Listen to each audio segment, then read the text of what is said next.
जय सिया राम। राम रामेति रामेति रमे रामे मनोरमे सहस्त्र नाम ततुल्यम राम नाम बरानने।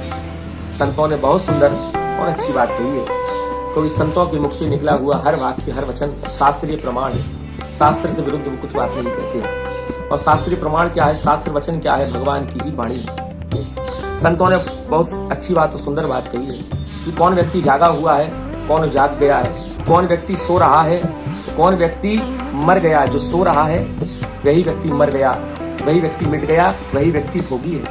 तो भोगी कौन है, योगी कौन है, इसमें विलक विलक जो भेद है, संतों ने जो भगवान की वाणी शास्त्रीय प्रमाण है वो बात सुंदर उपदेश देते हुए कहते हैं। लक्ष्मण जी भी निषाद राज से कहते हैं इस बात को कि कोई भी किसी को दुख देने वाला सुख देने वाला नहीं है। हमारा जो दुख सुख है हमारे कर्मों का फलस्वरूप है।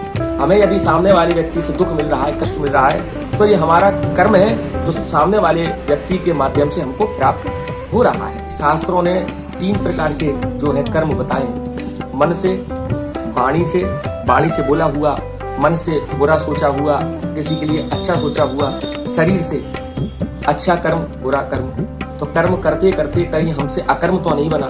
अकर्म इसलिए अपने कर्मों पर, अपने मन पर, अपनी वाणी पर संयम रखें, मन पर विचार करें। जो शरीर से कर्म कर रहे हैं उनको बहुत समझकर कर्म करना है। भजन आपने सुना होगा, संत महापुरुष इस भजन को गाते हैं, कर्म करिए पर ध्यान रहे, पथ छूटे ना, इतनी दे दो हवा कि गुब्बारा फूटे ना।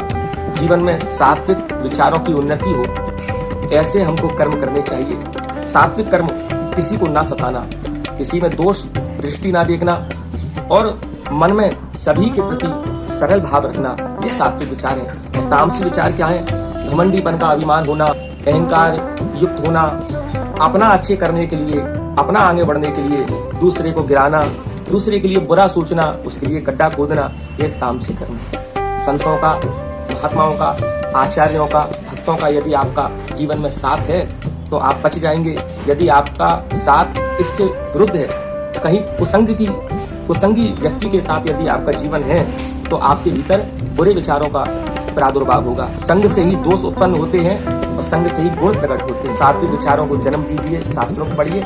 शास्त्र कहते हैं कि वही व्यक्ति मर गया, वह व्यक्ति सो रहा है और वही व्यक्ति भोगी है। कौन, जिसके भीतर कर्तापन का अभिमान बैठ गया है। जैसे कि रावण, कंस, इनके भीतर कर्तापन का अभिमान था, जो भगवान पर दोष लगाते थे। अच्छा कर्म हमसे बन गया और कुछ बिगाड़ दिया तो भगवान ने बिगाड़ दिया। न भगवान बनाता है न भगवान बिगाड़ता है, भगवान तो केवल रक्षा करता है। जो भोगों की वस्तु में जिसका मन लिपायमान है, जो कर्तापन का अभिमान जिसके भीतर बैठ गया है, विश्वास मानिए यही व्यक्ति हिंसा करता है, वही दूसरों को परेशान करता है। जो जिसके भीतर कर्तापन का अभिमान नहीं, भोगों में लिपायमान नहीं, वही जागा हुआ है, वही जाग गया है, वही योगी है।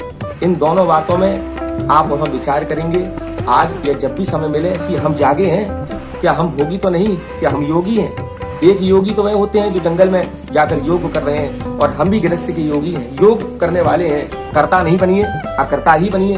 केवल अपना कर्म कीजिए और जो भी कर्म मिले उसको भगवान के चरणों में समर्पित कर दीजिए, तो आप हल्के हो जाओगे, आप परेशान नहीं होगे।